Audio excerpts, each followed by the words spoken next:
And it's halfway through the year, and I have read a total of 65 books. So I kind of wanted to talk about the books that I love the most so far in 2026. Not necessarily like all my 5 stars. These are just the books that I love the most. I know reading is very subjective, so one person's 5 star can be the next person's 2 star, or even like, someone's DNF. So I'm just going to talk about the books that I love the most so far this year, and hopefully there's some that you also loved here. So I don't have them in any particular order. I just grabbed them off the shelf. So here we go. We're going to start off with book number one, Dominion. It is a very messy book about church folks.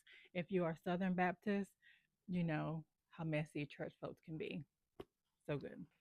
Rose Petal Beach by Dorothy Coomson. This is a thriller suspense book. It is about a woman trying to figure out if she killed her best friend who potentially is having an affair with her husband. So good. Kennedy Ryan, Before I Let Go. I mean, how could you not love any Kennedy Ryan book? This is my favorite. Kennedy Ryan book is the favorite of this whole series. Kennedy really dives so deep into mental health, into depression. If you've ever dealt with depression and you know what that feels like, Kennedy explained it so good in this book. I love this book so much. It holds a special place in my heart. I was so lucky to get to meet Kennedy at a book festival this year, and she is so kind. Um, the way she is with everyone, it's just like if there's an author that you want to love as a person, also as an author, Kennedy Ryan is Kennedy Ryan is that author. The Reformatory. This is based on a true school. It's I mean, it really wasn't a real school. It was basically a place where they would send young black boys to basically do free labor. It was like slavery. And this follows the story of a young boy and his life in the reformatory and how he tried to escape. 30, Flirty, and Forever Alone by Christina Rico. I think that's how you're saying name. This book is so funny. It has such good like banter back and forth between the main characters and their friends too. It has magical realism. The plot twist was pretty interesting. There are several moments where I literally laughed out loud reading this book. This is something that I probably would not have bought for myself just off the title alone. So I really appreciate my book club mate for putting me onto this book. It is so good, and I highly recommend it to anyone who loves good romantic comedy and with lots of funny banter. Abby Jimenez, the night we met. I don't want to hear any slander about this book. I love this book so much. I love Larissa. I love Chris. I love Mike. I need Mike's story like yesterday. I have read every Abby Jimenez book except for Just for the Summer, which I will be reading this month at sometime this month. But this quickly became my favorite Abby Jimenez's book. I get why some people did not like it, but for me, I loved it. I can't wait to hear Mike's story. I need Mike's story ASAP. Um, so yeah, Abby Jimenez, Night We Met. James by Percival Everett. You need to read it. That's all I have to say. Read it. The Four Winds by Kristen Hanna. This is my third Kristen Hanna book. The first book I ever read by Kristen Hanna was The Women. Absolutely love The Women. It's my favorite book by her. This one so far is my second. The third book that I read was The Nightingale, but 5 stars. I love this book. Layla Motley, The Girls Who Grew Big. When I say this book had me deep, deep, deep in my feelings, it took me a day or two to process it. I think also being a teen mom, like I could put myself in the shoes of these girls, and especially coming from a place where I had so much support, so many people that helped me to be in a world where you had literally no one and you were just depending on like the just God, it's so good. I can't even I can't stress enough how much I love this book.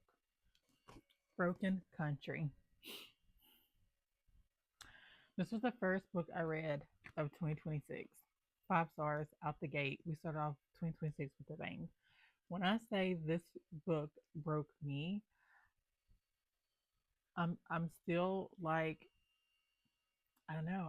I'm still in my feelings about this book. I heard that it was supposed to be becoming a movie. If it, I don't even know if I could go see the movie if it becomes a movie. The way this tore my soul apart. But Broken Country. If you haven't read it, please read it. Yes, dear. I get it. I get it. I get why the people who hated it. I get why they hated it. I personally loved it. I know there was a lot of talk about like Natalie and how much they hated Natalie. It's hard to hate the main character and love the book, but I felt like the premise of this book was to hate the main character for you to be able to love the book. And I hated Natalie so much, but also don't judge me. There was just a little bitty part that kind of wanted to see Natalie get a win somewhere. I didn't mind the ending. I loved the ending. It didn't bother me at all. I know that was another issue. People didn't love the way that the ending was, but I loved it. Um, I couldn't get enough of this book. This was a Mother's Day present for my son, and this was one of the best presents that he could have got me. So yeah, and Elin Hildebrand, The Five-Star Weekend. This is the first and only book that I've read of hers so far. I did appreciate that she has diversity in the story. I'm not sure about her other books, but this does make me curious to read more of her work. I did watch the show that just came out on Peacock. I loved it. I thought it was well done. I didn't really mind the changes. I don't think it really needed the changes, but I feel like some of the changes were made so maybe we can continue the women's story. I hope that is true because I would love to have a season two. Um, but yeah, after we then my last book was Lula Dean's Little Library of Banned Books by Kristen Miller.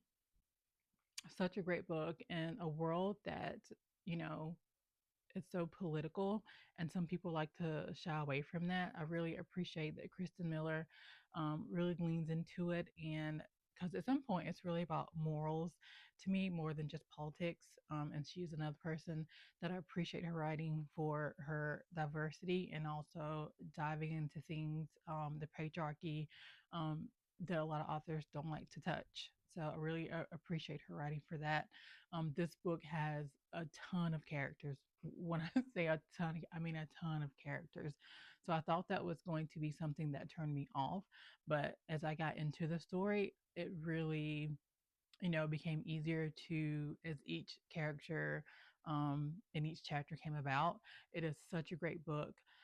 I did the audio. I do kind of want to get the book so I can read the book as well. But the audio was amazing.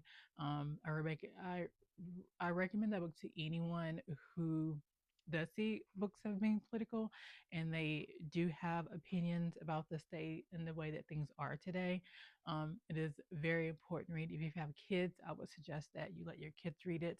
Um, but yeah, that book was a 5 star, really a 6 star. I love that book so much. So, also got to meet her as well at the book festival that I went to this year.